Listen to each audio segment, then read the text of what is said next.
I'm from the Federation of European Equine Veterinary Associations.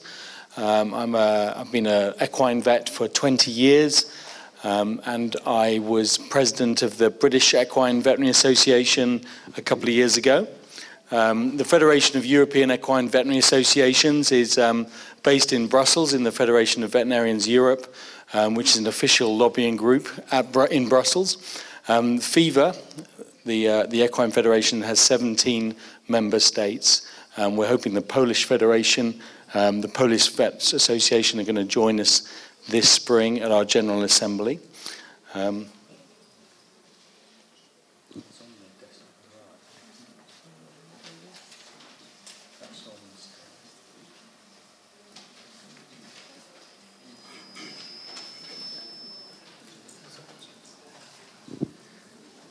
And I have the remit today to talk to you about the veterinary involvement and welfare and biosecurity with respect to riding clubs.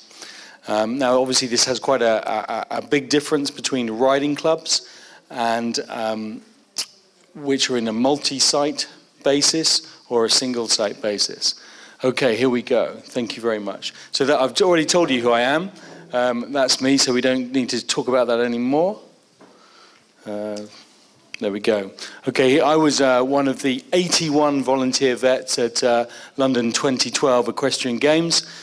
This photo is probably one of the iconic photos of the Games with the Canary Wharf in the background. Equestrianism was crucial at London 2012 and was the flagship event. Many of you are probably aware that the IOC are somewhat suspicious of equestrian activity within the Olympic Games. And one of our remits, if you like, at London 2012 was to showcase equestrianism so it can continue to flourish within the Olympic community. And hopefully we achieve that without any fatalities. Okay, the Federation, I've just told you about this. This is what we are, the 17 member states. We could do with more. We have various projects which you'll all be familiar with. We're involved with lobbying with in Brussels, horse meat, medicines availability, equine ID. None of those go away. You're probably all familiar with them, but I'm happy to talk to you ad nauseam about them later on. Okay, riding clubs.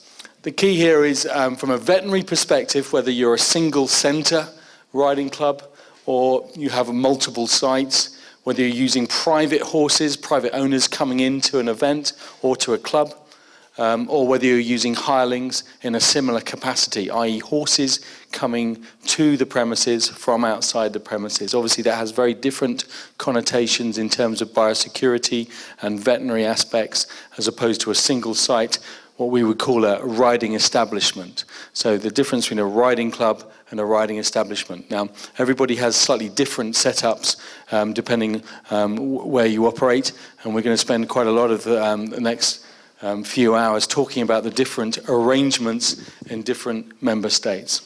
So these are our three subjects. Obviously, rider welfare is very important too. Here's a little slide. This is something I'm working on as a website at the moment back in the UK. Now this is all to do with yard management or club management in another way of putting it. And I'm dealing with all these things down the left-hand side in yellow. The duty of care to the animal, its exercise requirements, water, food, freedom of pain, a safe environment, shelter, and so on. And also freedom of disease, which is what is the definition of biosecurity, the prevention of disease. All the other stuff you guys can talk about, but it is just as important in terms of management of staff, training of staff we've just been talking about, and management of documentation, and similarly protection of the rider and the general public in terms of risks, first aid, and insurance, and fire safety, which is something that is often overlooked in equine buildings. So animal welfare. Now everybody has different legislation with respect to animal welfare, depending on the member state. What's called an animal welfare draft bill or draft legislation in Brussels, in the European state, is just under discussion at the moment.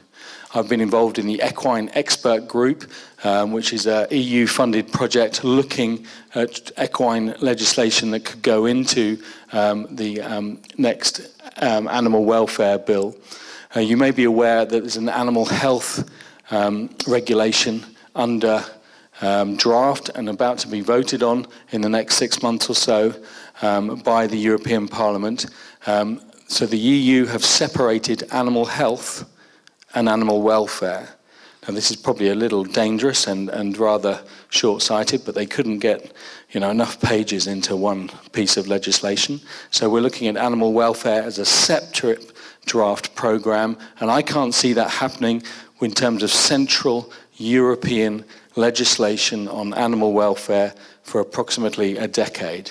But it'll be a long decade discussing these things.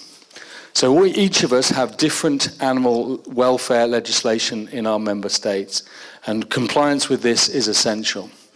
In the UK, we have the Animal Welfare Act 2006, which is complicated even within the UK because each devolved government, that's Wales, Scotland, Northern Ireland, and England, have separate codes and even separate acts for animal welfare. So that makes things a little bit complicated. So can you imagine what it must be like talking about 28 member states? We have in the UK a code of practice which was drafted within the industry, involving all those interested in equine industry, which is approximately sitting around the table about 50 organisations, including our British Equestrian Federation, including the British Horse Society, including us, which was the British Equine Veterinary Association. And we all sat down to draft this code of practice, which is used as a code, as a guideline to support prosecution under the Animal Welfare Act. Prosecution, enforcement. Any regulation, any act, any legislation requires enforcement. And this is often where we're let down, and this is often in the case of animal welfare. So each state has different rules. A good example is Denmark. Denmark have animal welfare legislation with equine components that went through approximately 2 years ago, and it's very descriptive. It's very precise about what you can do. The size of a box, how large it is, how many hours of turnout and exercise the horse gets. And they found that this legislation is too constricting, and it's very hard to apply to a horse in the city, horse in Copenhagen, or to a horse out in the countryside.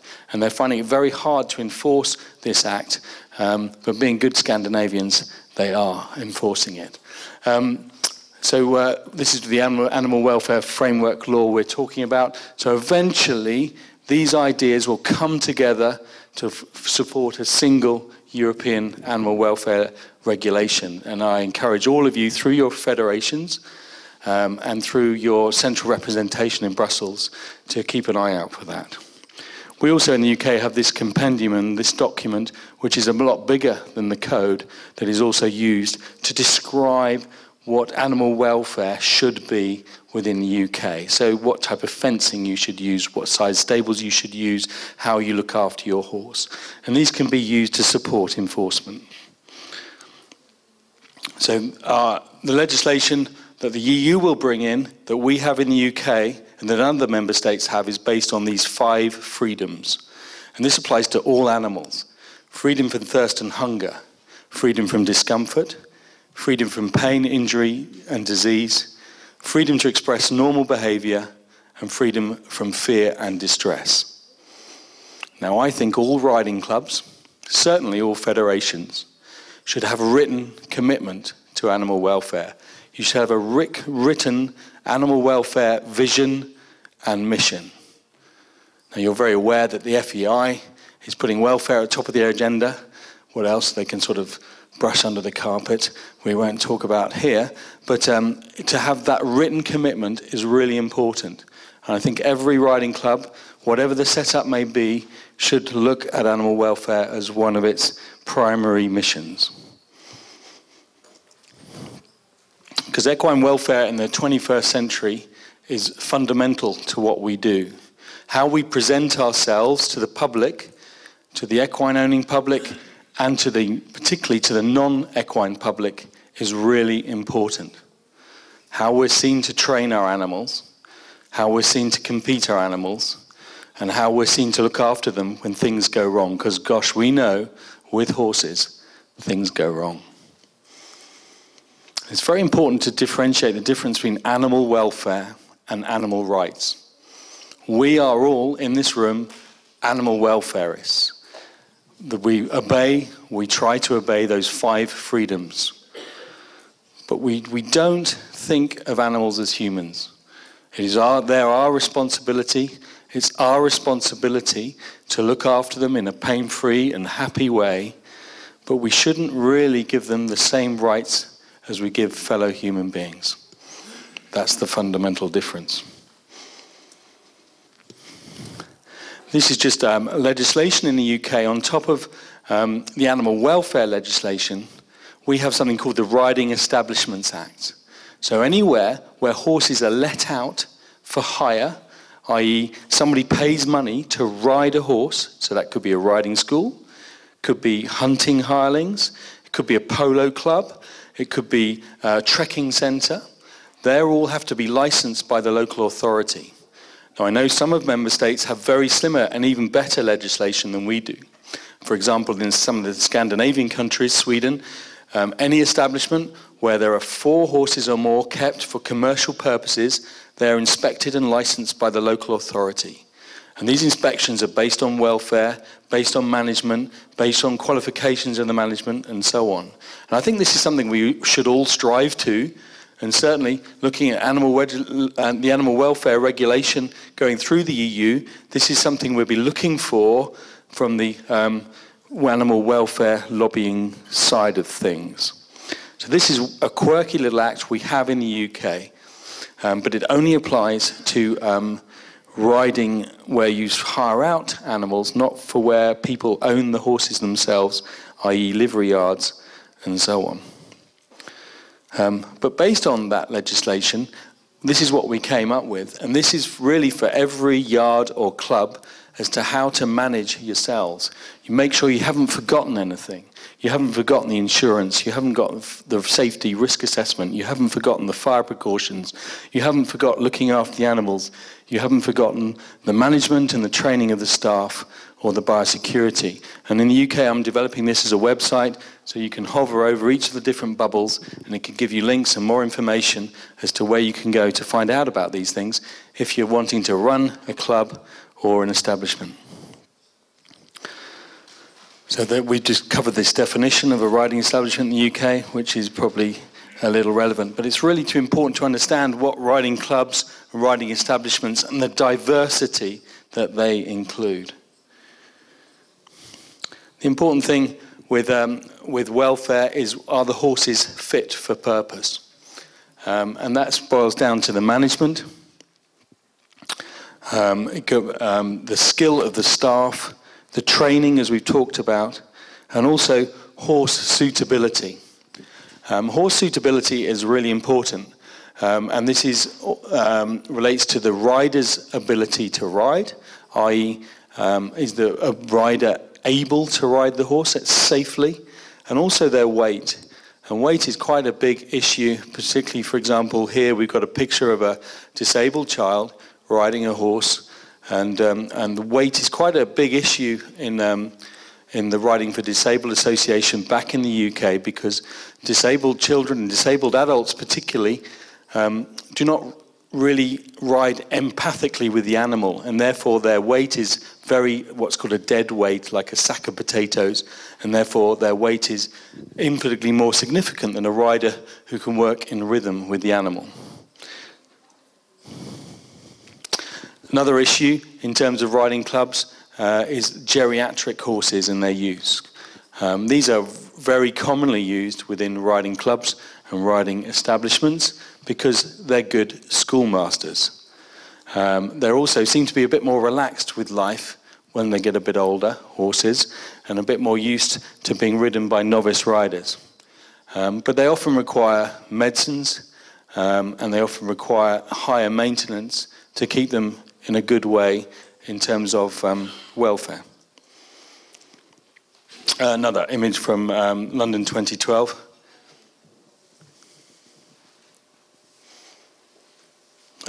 Not quite so successful. The lady survived. Veterinary care within riding clubs. This is very important in terms of, again, the actual setup. This is a picture of my veterinary practice in southern England. The key with the riding club is whether you're using a single veterinary practice or more commonly you're having multiple veterinary practices involved, i.e. the horses within the riding club are using different veterinarians. And the key with any veterinary problem is communication. So if you're riding a club or you're a riding event, have an allocated veterinary surgeon or a veterinary surgeon on premises, then they need to communicate with the owner's horse when appropriate. And this is particularly important when it comes to developing policy. Policy for your riding club, a veterinary policy, whether you are having vets attend your club when you're having competitions or the event, and what sort of vets you do, how qualified they are, how specialist they are, and also their communication with the owner's vets. And the key here for any riding club or riding event is to work within the law of the state. Every state has veterinary legislation, and this is particularly important with respect to what we call paraprofessionals, i.e. people who work within the veterinary profession but are not qualified vets. And it's also really important in terms of biosecurity, the prevention of disease. So paraprofessionals, again, equine dentists, particularly in terms of competition, musculoskeletal paraprofessionals, you've got your chiropractors, your osteopaths, your masseuses, and so on. In the UK, we've tried to group these paraprofessionals into something called the Animal Health Professionals Council. And for your organisation to be a member of that council, you have to be qualified in whatever you do. So that's physiotherapy, chiropractic, osteopathy. You have to be qualified and you have to be shown to have some degree of specialism or apprenticeship within equine skills. So we, the British Equine Veterinary Association, are trying to coordinate that. You can imagine trying to coordinate the average backman to work within the rules is a little bit tricky. We have qualified and legally recognised paraprofessionals throughout Europe. For example, in the UK, we have AI technicians and farriers who shoe horses. They're all qualified and recognised within legislation. However, equine dentists, for example, are not recognised within legislation. They're approved and allowed to work to a certain standard, to a certain level, by our association, but we're merely an association. We're not a legal entity.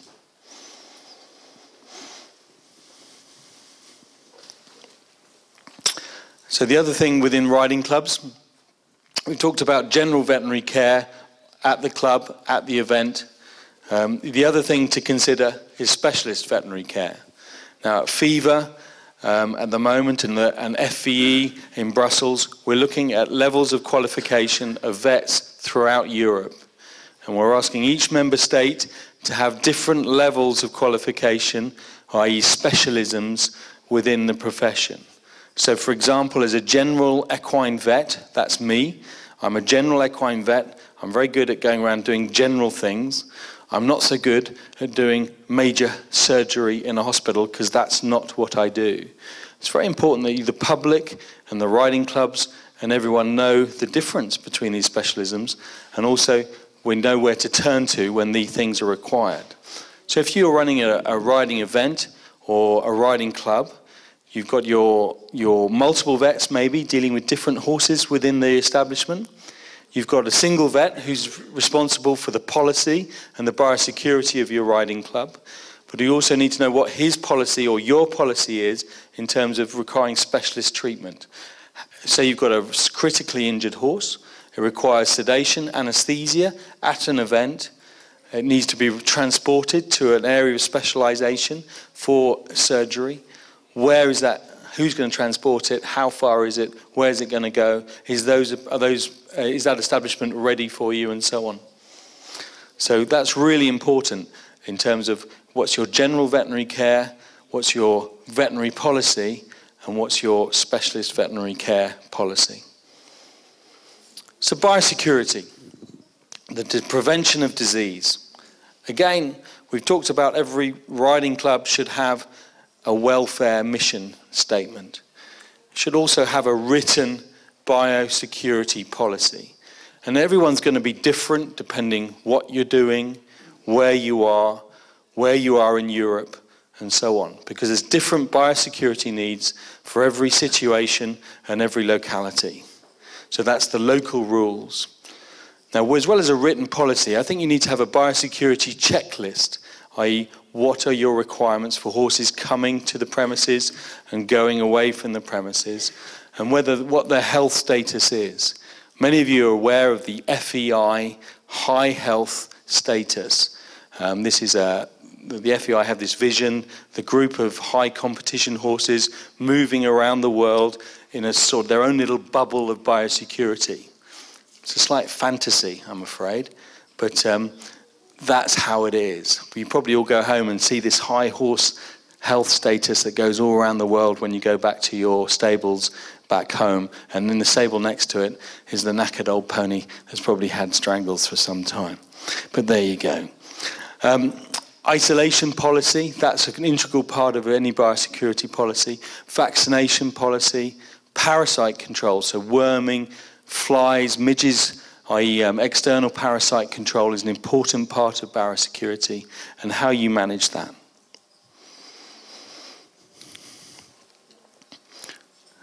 So what we did in the UK a couple of years ago, we invented this ridiculously complicated chart. It was published as an A3 size chart, as a poster, so it could be put up in every livery yard, every stables in the land, and it is a comprehensive biosecurity checklist. It isn't quite as complicated as it looks, and it is there to try and encompass everything to do with disease and health management within any yard or club.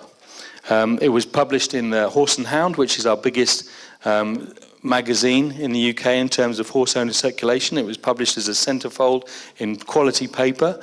It has been distributed to all 170,000 members of the BHS in a newsletter, and also in BEF publications. So in theory it's got far and wide.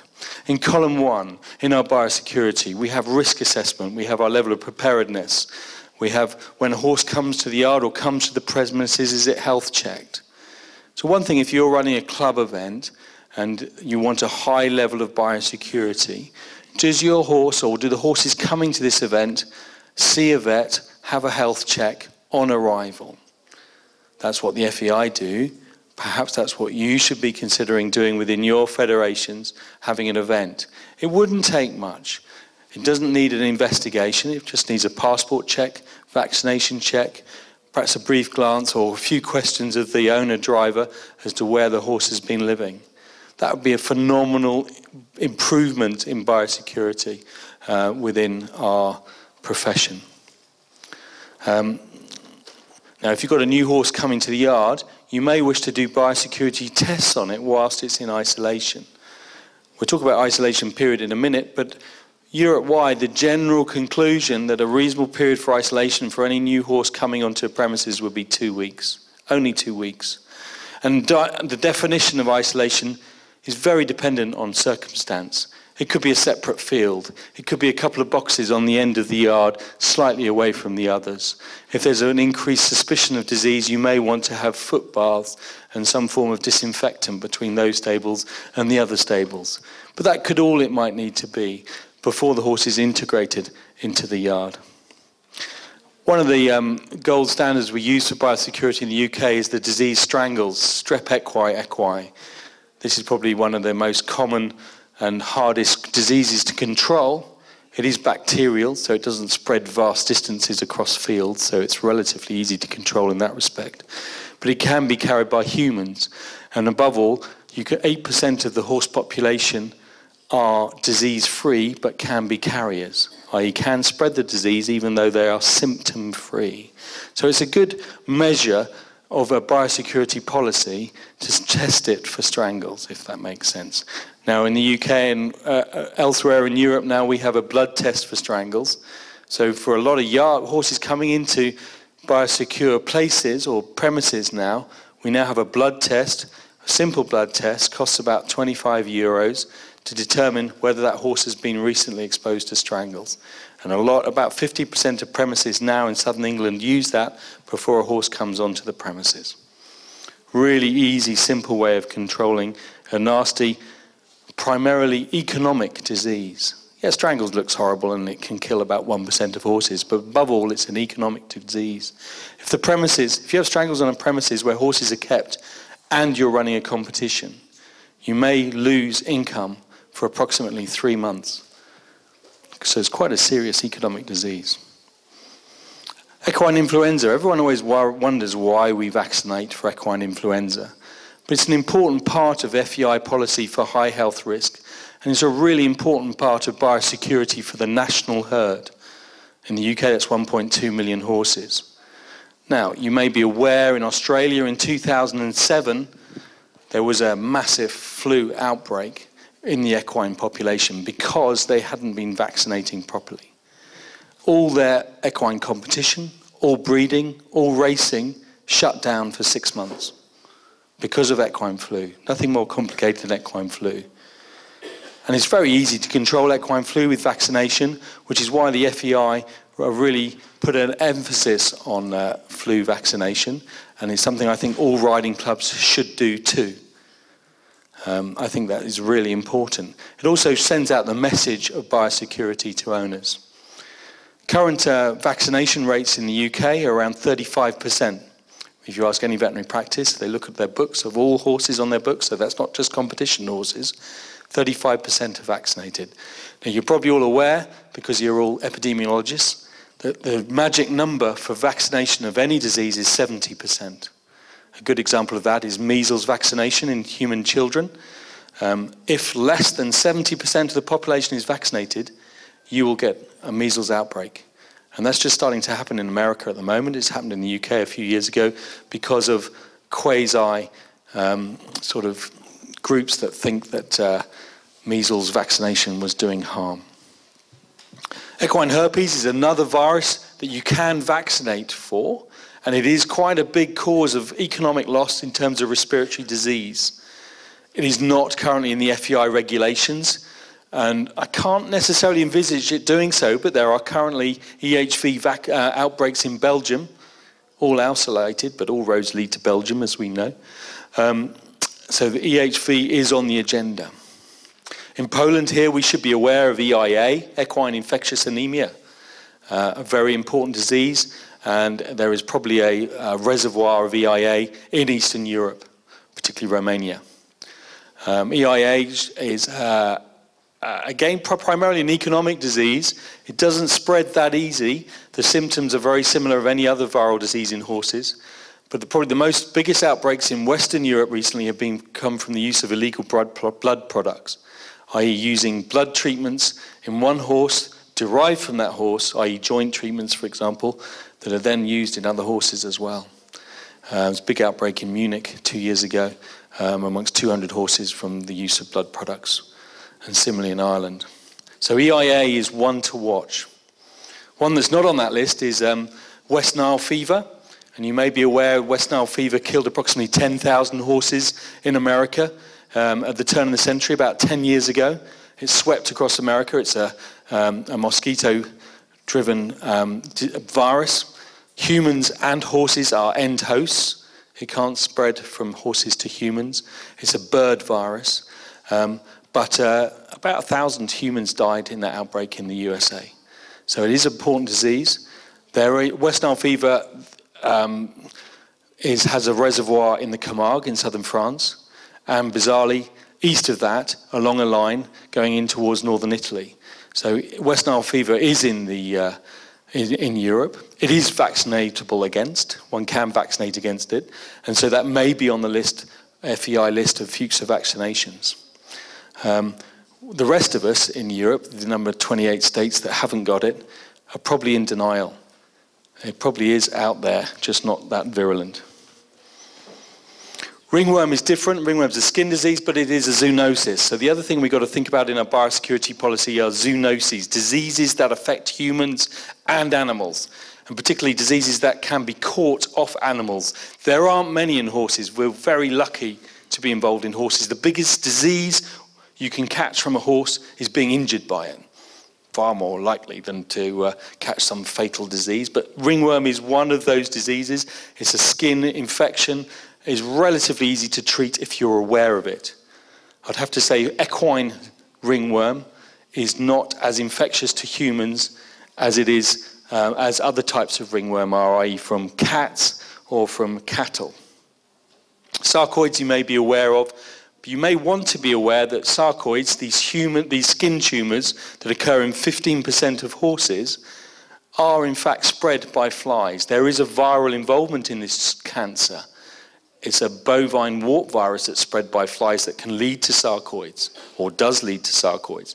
So in hot countries in southern Europe, having a fly control policy to reduce the spread of sarcoids within an equine population is really important.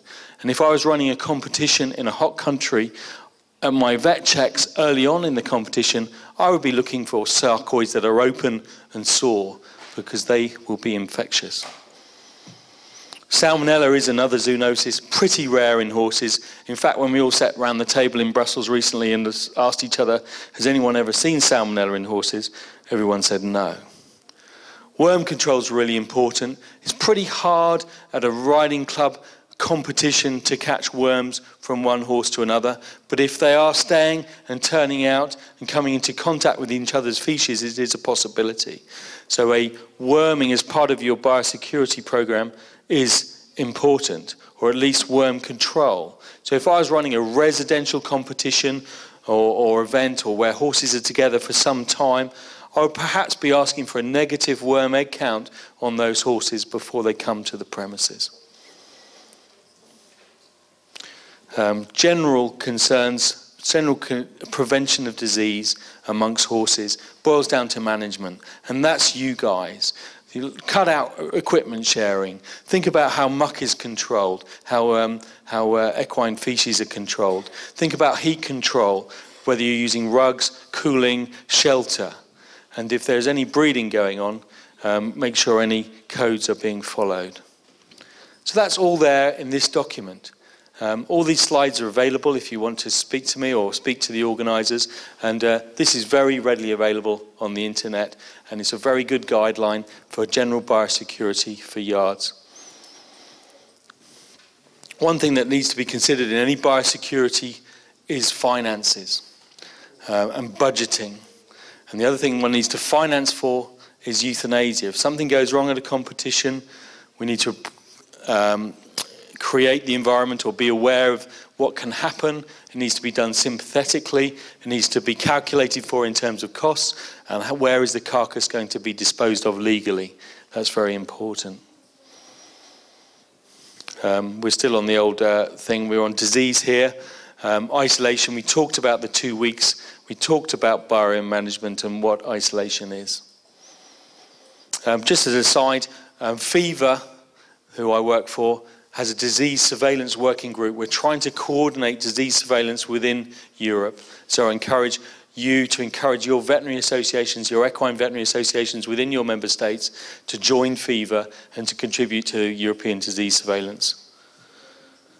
Transport, another issue in terms of welfare particularly.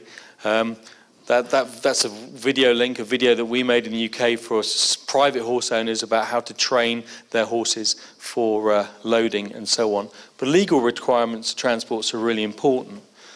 Long distance of low value horses is a massive welfare problem in Europe, particularly from Eastern Europe to southern Italy.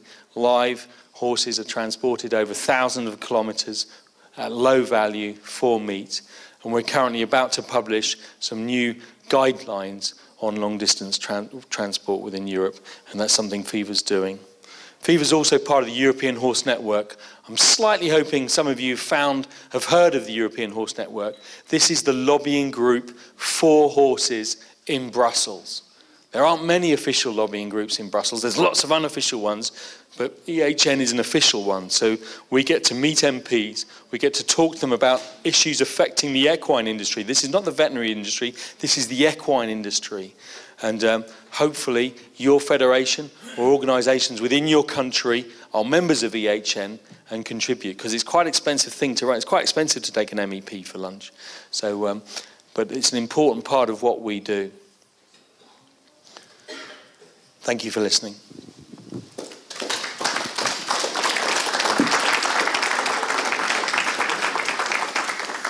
Thank you very much, Ben Myers.